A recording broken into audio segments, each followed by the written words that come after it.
IMR652 Article Review. Assalamualaikum and hi, my name is Nur Amalina binti Nazaruddin. And my name is Nur Aina Adriana binti Bahadur, and we are presenting to you our article review for IMR652. There are 4 articles that we have chosen to review. The first article is the adoption of Electronic Record Management System (ERMS) in the Yemeni oil and gas sector. The second article is the effect of digitalization on the daily use and work with records in the Norwegian public sector. The third article is capacity building requirement for e-record management, and the last article is the contribution of record management to good governance. First and foremost is the introduction. Let me explain what is record management. Record management is a systematic control of the records throughout their life cycle, which is from the creation and the receipt to disposal. There are 2 types of records, which are physical record and electronic record. The first record is physical record. Physical record is referred to any data, document or record that traditionally created, stored and managed in a paper-based records. This record requires specific management practice to ensure they are properly stored, organized and protected. This might involve filing cabinet, shelf and archive box for storage, as well as procedure for access, maintenance and eventual disposal. The second record is electronic record. Electronic record is referred to any data, document and record created, stored and managed in digital format. It is an essential component of digital transition in various industries, which offer benefits such as easier management, faster retrieval and enhanced security of the record. So, let's begin with article summary. So, we start with first article. So, the title of this article is The Adoption of Electronic Records Management System (ERMS) in the Yemeni Oil and Gas Sector. So, there are 4 authors, which are Burkan Hawash, Umi Asma Motar, Zawiyah M. Yusuf, Muad Mukri. And as for the objectives of the article is to identify the factor that influence ERMS adoption in the Yemeni oil and gas sector. For the next article is titled The Effect of Digitalization on the Daily Use and Work with Record in the Norwegian Public Sector. And there is only one author, which Daniel Henriksen Hagen, and for the objective is to identify some of the opportunities and issues that may arise for record management professional, case workers and citizens. Next, the title of our third article is Capacity Building Requirements for E-Record Management. The author of this article are Justice Wamukoya and Stephen M. Mutula. Based on this article, the objective of this study are to examine capacity building requirement for e-record management, argues on the issue and challenge in e-record management, and to explain the suggestion on the strategies and solution for e-record management of e-record in SRBK.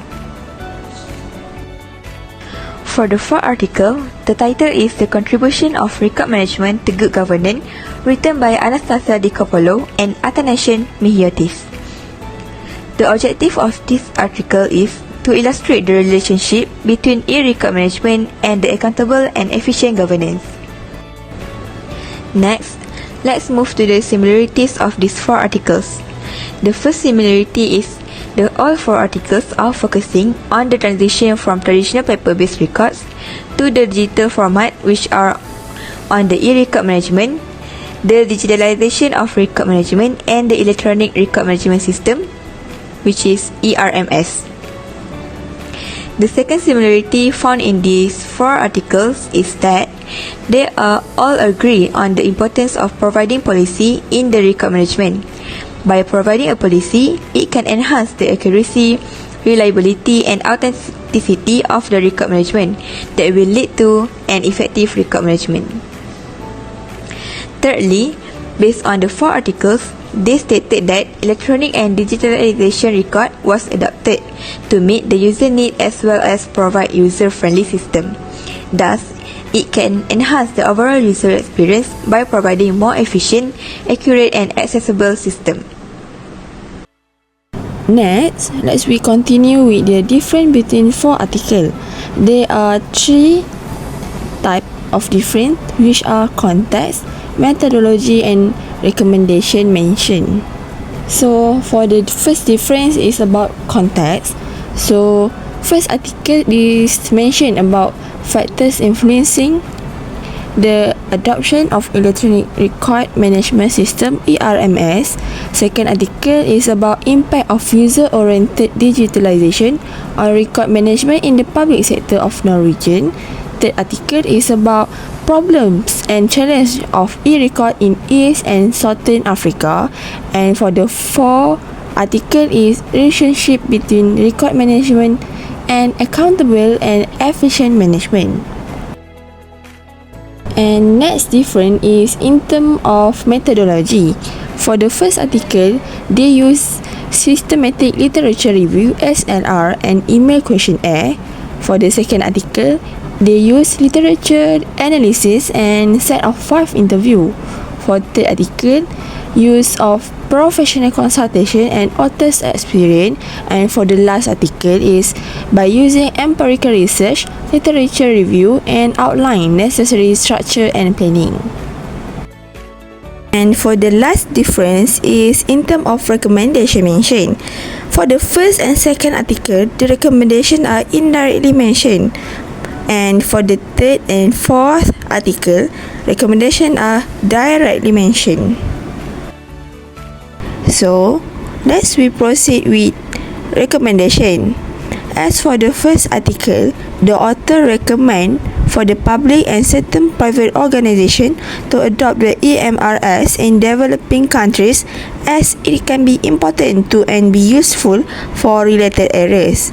And for the second article, the author recommend that user-oriented digitalization design should balance between administrator and user interest as it can ease the users to navigate.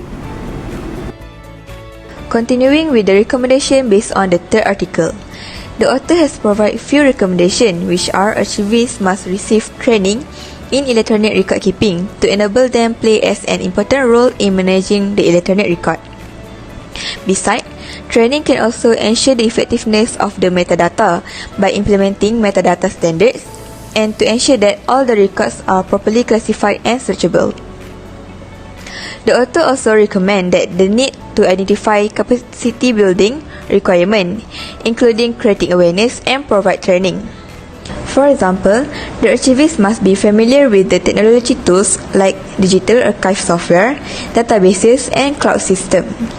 For the fourth article, the author recommend a few research and analysis that can be referred to have an effective record management.